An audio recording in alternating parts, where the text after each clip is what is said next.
Hi, listeners. Today's episode is a very special one. We had the privilege of recording this interview with Dan Wyrick in August 2023, but sadly, Dan was diagnosed with stage 4 metastatic pancreatic cancer later that year, and he passed away in early 2024. Dan was an extraordinary educator who passionately shared his love for science with countless students and teachers. Through his work at field schools and studying locations like Albion Field Station, he provided Adventist students with unforgettable, hands-on learning experiences. His impact was profound, helping so many young people discover a deep appreciation for both science and God's creation. Dan's legacy lives on in the lives of his students. Thank you, Dan. Here's the episode. Welcome to Perspectives in Adventist Education. I'm your host, Stephen Brawley, Director of Secondary Education and Accreditation at the North American Division. Adventist education started in the late 1800s and has grown to operate programs from early childhood, elementary, secondary, and university levels, becoming the largest Protestant private school system in the world. Our graduates have become prominent thought leaders in all fields, yet few outside of the system know who we are and what we do. This series will seek out current voices to share how we are facing educational questions with an Adventist perspective. Today, Debbie Michel, Director of Communications for the Lake Union Conference and editor of the Lake Union Herald, speaks with Dan Wyrick about science in the Adventist classroom. Dan Wyrick, thank you so much for joining us. Welcome. Thank you. So tell us a little bit about you for our viewers who may not know who you are. Okay. I'm a teacher. I taught all my career in Northern California Conference. I was born and raised in the Northern California Conference. Worked in elementary schools, primarily doing middle grades in a couple of different schools. Did work in a small school, did that for 4 years. Was principal 5 to 8, and then ended up being principal in grades 1 to 2. So it was a learning experience. And then I went from there to Lodi, where I still live. Worked at the Lodi school there for 4 years, and then I started doing the first textbook series that Pacific Press did back in the late 80s and early 90s. Finished that up in 96, and then I went back into the classroom at Lodi. Did another 4 years, and then the Northern California Conference asked me to come out, start doing outdoor education programs for the conference, because I'd been doing that for quite a long time, all with my own classroom, and then other teachers were asking to join in. So anyhow, I did that for 6 years, and then ended up with that, went back into the classroom for a short time, realized that really wasn't where I wanted to be anymore. And so I took the outdoor education program out on my own and stayed, and then worked as an independent contractor, so to speak, doing outdoor education programs, and then also working with charter schools. I started working with charter schools, teaching high school science and homeschool science, and that kind of expanded into more opportunities. I kept my outdoor education program going, and then when the new textbook by design came along, they asked me to come on and be the lead consultant on that. So I worked with that and kind of worked with Kendall Hunt, doing that program, and then once that was finished, I've kept on working on other projects related to the textbook, workshops, teacher training, and things like that. Okay. So excellent. Yeah, so that's what I do. Lots of experience. Yeah. So science. Yeah. That is your thing. Why is this so important to you?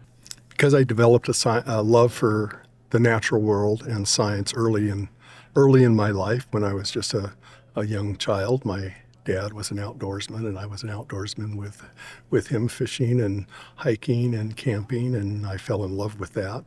I had teachers in the Adventist schools I attended who, first and second grade, had one that encouraged me in the discovery of science, the wow of the science, because she had all sorts of stuff out on the classroom table that I could go over and look and manipulate, and that just awakened it that much more. And then I had another teacher in third and fourth grade that got me into birds, doing birding, which has stayed with me all the way along. And I was good at that.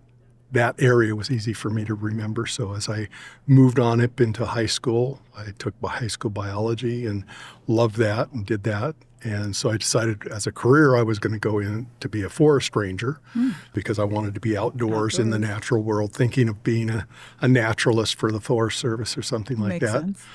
Went to PUC and had amazing professors there that continued to nurture my passion for science, particularly the biological sciences. And then after 2 years, I quit and got married. We had a baby, and things worked where my work in carpentry was coming to a close because of the economy and gas crunches and things like that. And I had taught a Sabbath school lesson in our local church.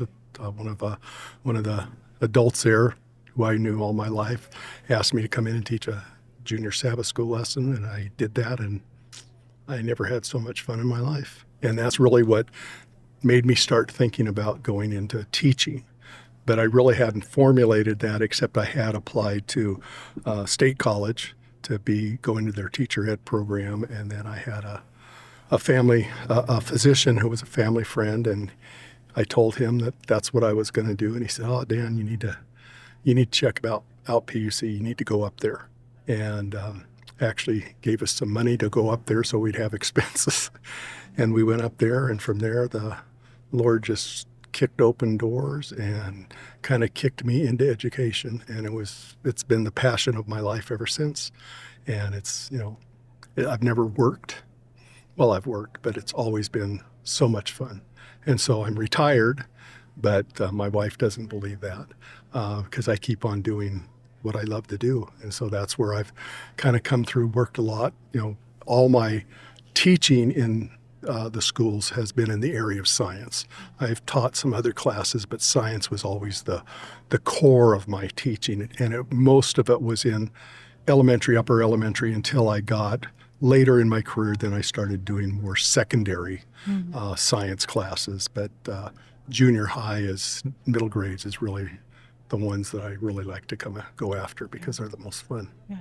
I love the story that it started with a Sabbath school Yeah. junior class Yes. that got you And interested in.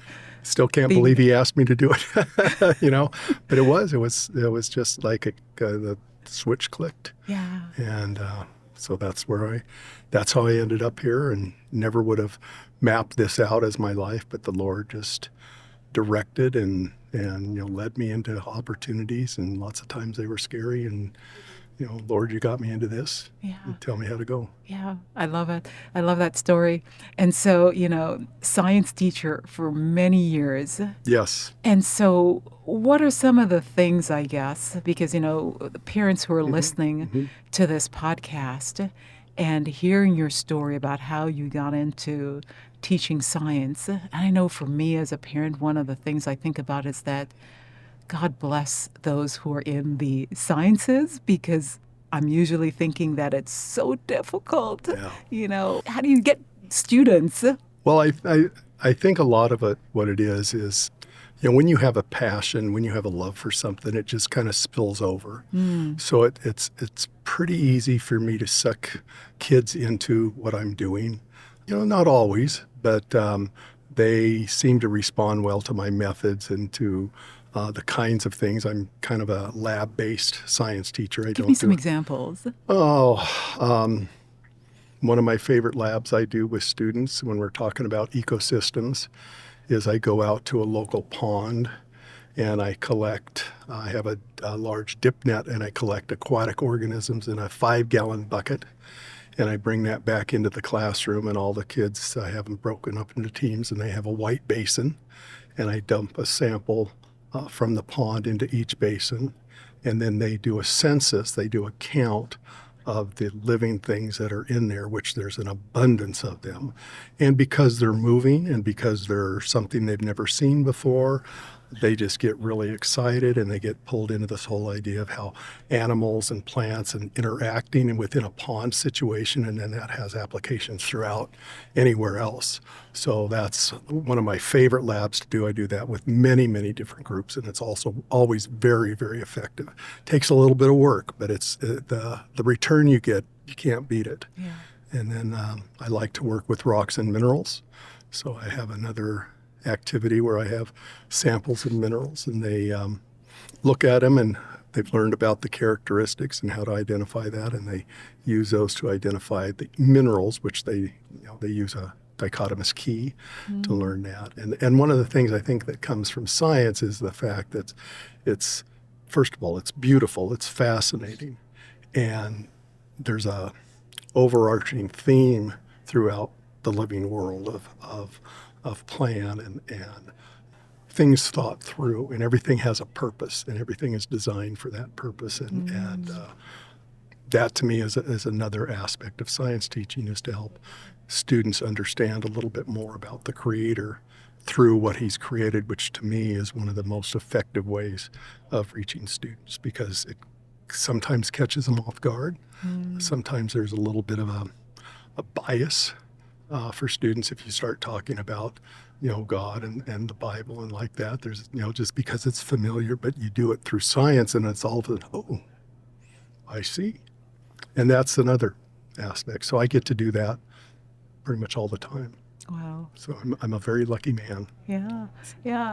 I'm just imagining, going back to the pond experience. And so I guess we're seeing tadpoles. Oh, we're seeing mayflies and stoneflies and caddisflies and all these little critters that are moving around. And sometimes you see them, you see one of the larger ones like a dragonfly larva all of a sudden go after one of the smaller some and start having lunch right there while they're watching it, which is always an education.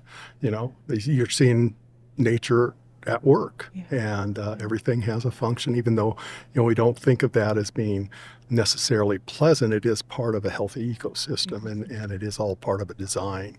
So, yeah. Yeah, and I love how you work in the aspect too of creation Right. and the Creator, because I'm thinking back to my experience with science, and this was at a public, school, and so it was just like learning about the rocks, and Right. here's this rock formation, but not going back and talking about it. So that's got to be special. And to me, it's so exciting to help them understand, like in the rocks and minerals, the chemical makeup of, everything has a recipe, and the recipe is followed, and there's variations on the recipe, but there's consistency to it. There's a plan to it.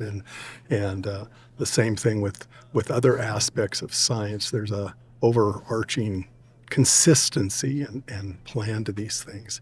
And I think it's good for students to see in a natural way. If I just talk about it in the classroom from a lecture standpoint, it really doesn't make a difference. But when they see it in action, they actually hands-on are able to analyze it and ask questions. And I encourage more questions, the better. And that I don't have all the answers, and that's okay. That's part of life, is always learning. So that's the other thing I like within the Adventist education, is there, at least in my experience, there's been an emphasis on science. In a lot of public systems that I've worked with, science in the elementary grade is really not a priority. And it's unusual, for some people that I work with, they're so surprised that there's so much, I do so much science. But I think that's another aspect, is God is the Creator, so that would be something that we focus on, is His creation, which is the world of science and the natural world. Makes perfect sense that you integrate those elements. And so I'm thinking about, and you mentioned too that, people are surprised that there is so much science in the Adventist curriculum. And I think that's one of the things too that might be surprising to people, and it's hands-on as well. Yeah. Because usually, sometimes we're thinking it's just, just the basic. Right. And, I always tell parents and teachers that I work with, science is not a reading class. Science is a doing class. And we have the opportunity in our system with the curriculum we have that really emphasizes this idea of inquiry and hands-on and discovery and thinking it through and all of those things that are included in there. And you can't include all of them because there's limited time and you have to do other things, unfortunately. But you have to do other things, but there's so much to get kids excited about and to raise interest. And hopefully, other people have had the same experience I have had. But I have been blessed. When I take students outdoor, I do outdoor education for a week at a time, and I immerse students in a particular area, whether it's a coastal program or one in the Sierras or one out in the Great Basin, wherever it is. They're immersed in this, and it becomes eye-opening to them. They never realized all the things that are out there and how beautiful it is and how strange, A lot of it is foreign because they've never seen it before. They've never experienced it before. But it does cause a sense of wonder. And when you have a sense of wonder, and then it takes it the next thing, how did this all happen? How does all this organization happen? And I always tell my students, there's nothing simple. There's nothing, I don't care what you're talking about. There's nothing simple in the world of nature. It's all complex, and it's amazingly complex. And it's sometimes hard to describe it, in a way where we can explain everything, because we can't. Yeah. Any stories stand out for you with students over the years? I think the biggest stories, and these kind of recur, is I do a lot of projects when I was in the classroom. Did a lot of project learning, and the projects that I did are things when I see students later on in life, they'll say, "Hey, Mr. Wyrick, I remember doing that timeline of the history of astronomy," or I remember doing our 3D models of the cell, and or I remember going out in the tide pools and remembering what was there. And one of my favorite things that I tell students is there's one particular animal in the tide pools that not as common as it used to be, but it's still there, and it was a very large sea star. And it had an interesting name. It was called Pycnopodia helianthoides. And I always wanted the kids to know the scientific name on that. So we would say that name. And I'd always say, I said, when I see you and I'm an old man and you're a lot older than you are, I want you to remember this name and what we were doing at the time you learned it. And just within the last week, I had a student come up and tell me, "Hey, Mr. Wyrick, Pycnopodia helianthoides," and so that's wow. Kind of neat to see that kind of thoughts in the kid's mind, that it does stick with them and it does cause a process of thinking that goes on, and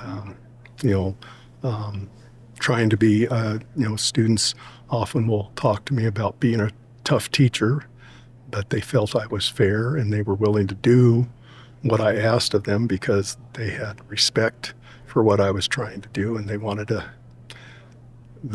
do what needed to be done. So I was very, there were always some that maybe didn't get into it as much as I would have liked, but the most part it seemed like they came along, and parents always seemed very appreciative of that. So I've always had really strong support. And one of the things I like about, whether you're doing science or whatever, with big difference between what I see in Adventist education and public education is it's an us program. It's the teacher and the parent. It's not you and me. It's an us program. I see teachers and parents who are working in cooperation in the education of their children, because teachers can't go do it by themselves. We rely on parents, and my experience has been great in that I've had parents who are willing to get in, and I'm sure some with Dan, exactly what are we doing here? But they are willing to come in, and then it becomes a lot of fun.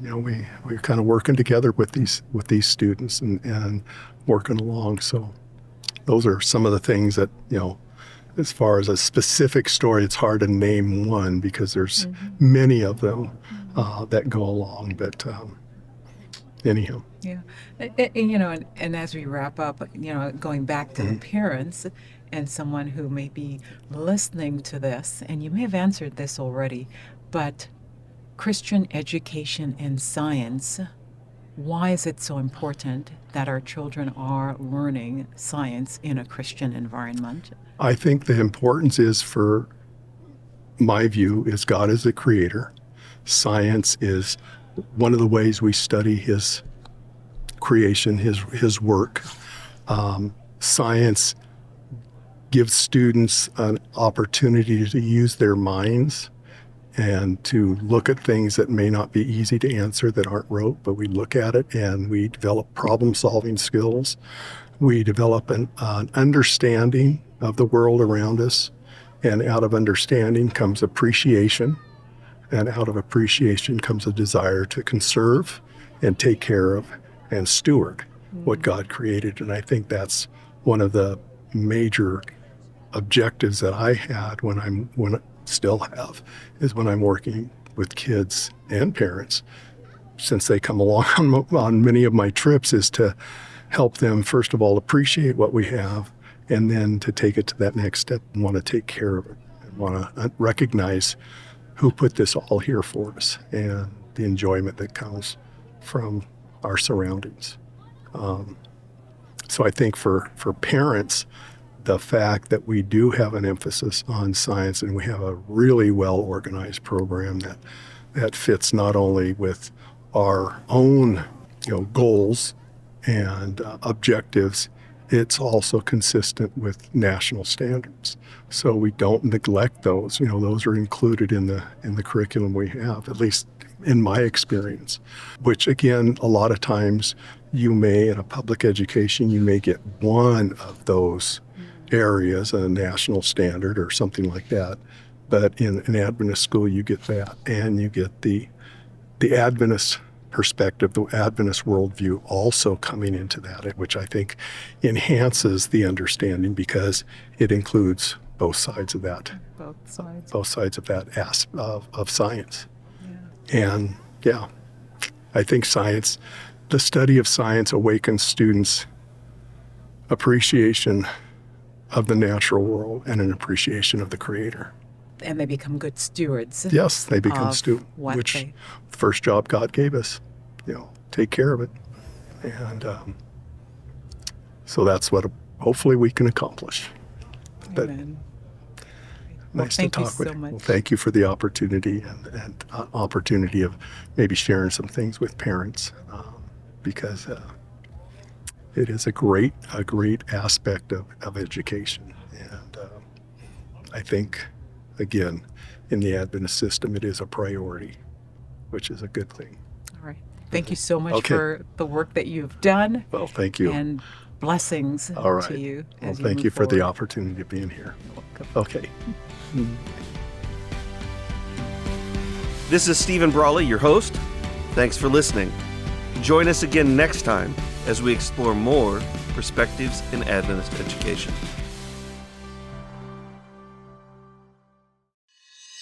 An Adventist Learning Community Podcast.